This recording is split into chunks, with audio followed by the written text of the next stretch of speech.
5060 시니어분들의 자리 잡는 그날까지, 여러분, 작년 고용노동부가 발표한 산재 사고 현황 통계를 살펴보면요, 작년의 경우 사고 사망자 수 598명 가운데 73.4%가 약 한 440명 정도 되는데요, 이 73.4%가 50대 이상이라고 합니다. 그것도요, 6개월 미만의 50대 이상의 남성분이 가장 많은 사고로 사망한다는 것인데요. 왜 그럴까요? 퇴직을 하거나 지금 현재 경제적인 어려움 때문에 본인이 선택한, 어떻게 보면 좀 힘든 일일 수도 있는데 그 일을 경제적인 문제로 내가 시작을 했다 이 말입니다. 그런데 그 일 자체에서 일어날 수 있는 다양한 사고들을 너무 가볍게 생각한다는 거예요. 그리고 사고가 가장 많은 곳이 건설 현장직입니다. 그리고 제조업이고요.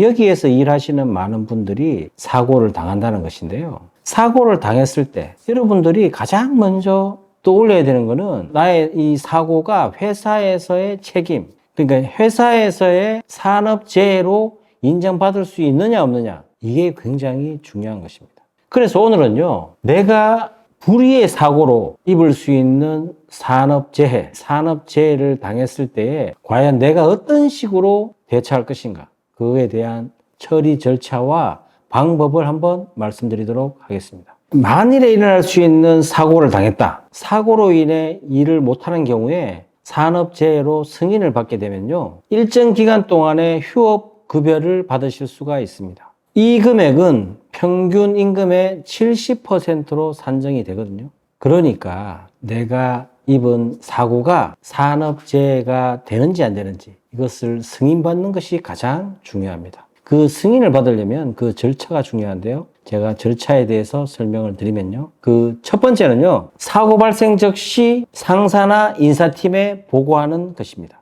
이를 통해 사고의 경과와 상황을 신속하게 파악할 수 있습니다. 직원은 보고 후에 필요한 경우 응급 조치를 시행하고 119에 연락하여 구급차를 호출해야 합니다. 그 두 번째는요, 사고 기록에 대한 작성입니다. 사고의 경위, 피해 정도, 사고 발생 시간 및 장소, 관련된 인원 등을 상세히 기록합니다. 이 문서는 나중에 산재 신청 시 중요한 증거 자료로 활용됩니다. 또한 사고 당시의 사진이나 동영상이 있다면 이를 보관하는 것도 좋습니다. 세 번째는요, 의료기관 방문입니다.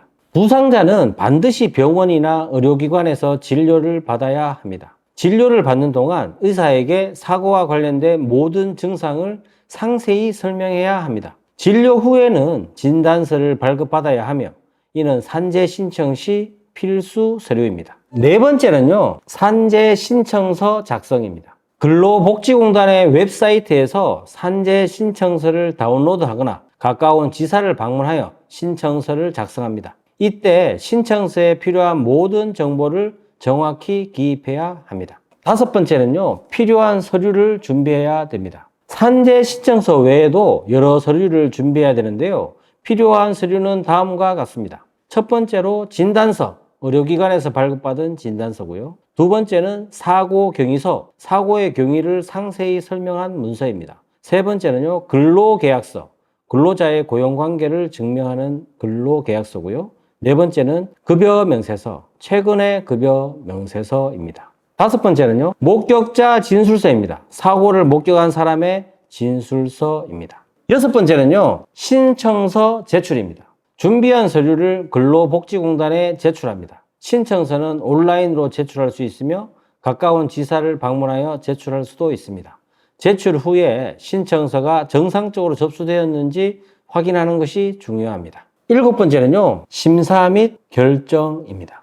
근로복지공단에서 제출된 서류를 바탕으로 사고의 경위, 진단서, 치료 내용 등을 심사합니다. 이 과정에서 추가 자료를 요청할 수도 있으며 심사가 완료되면 결정 결과를 신청자에게 통지합니다. 여덟 번째는요, 보상 지급입니다. 신청이 승인된 경우 치료비, 휴업급여, 장애급여 등 다양한 형태의 보상이 지급됩니다. 보상금은 근로복지공단에서 직접 부상자에게 지급됩니다. 아홉 번째는요, 후속 관리입니다. 부상자의 경우 재활 치료를 통해 빠르게 회복할 수 있도록 지원합니다. 근로복지공단은 정기적으로 부상자의 상황을 점검하며 필요한 경우 추가 지원을 제공할 수 있습니다.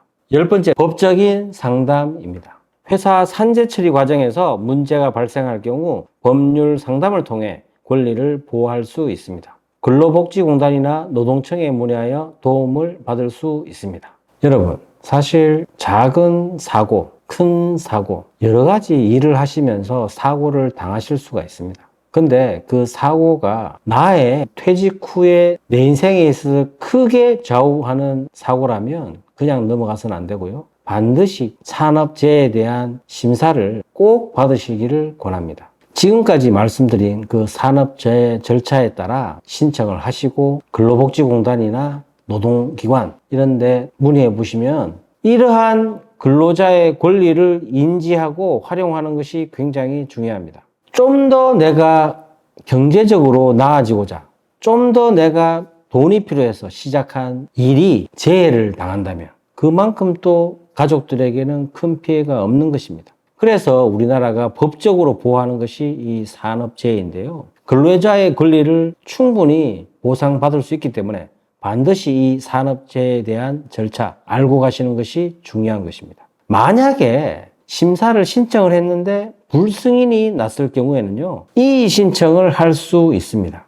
그래서 근로복지공단에 이의 신청할 수 있는 기간이 있기 때문에 그 기간 내에 반드시 신청하시기를 권합니다. 이것은 여러분들의 권리예요. 산업재해에 대한 부분은 여러분들의 권리고 근로자 입장에서 점점 더 노동법이 강화가 되기 때문에 여러분들이 충분히 활용하신다면 여러분의 권리를 충분히 지킬 수 있다, 이렇게 말씀드릴 수 있습니다.